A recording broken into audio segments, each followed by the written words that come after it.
ሴጠ ሸጠ፣ ይሰይጥ ይሸጣል፣ ይሲጥ ይሸጥ ዘንድ፣ ይሲጥ ይሽጥ ይሆናል። በሴትም ሲገሰስ ሴጠት ሸጠች፣ ትሰይጥ ትሸጣለች፣ ትሲጥ ትሸጥ ዘንድ፣ ትሲጥ ትሽጥ ይሆናል።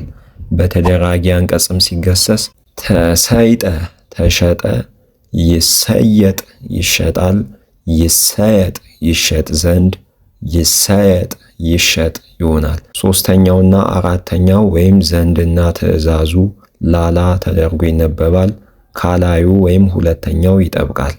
ሴጥ ከዚህ ግስ ውስጥ የሚወጣ ዘር ነው፣ ዋጋ ማለት ነው። ለምሳሌ ምንት እንከ ተርፎ ሴጠ ኩሎ ዘቦ፣ እንግዲህ ምን ቀረው ያለውን ሁሉ ሸጠ ማለት እንችላለን።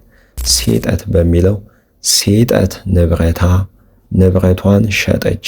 ተሰይጠ በዘኢይትአመን ሴጥ በማይታመን ዋጋ ተሸጠ ማለት እንችላለን። ስፍን ውእቱ ሴጡ ዋጋው ስንት ነው ማለት እንችላለን። የእናንተን በኮሜንት እጠብቃለሁ።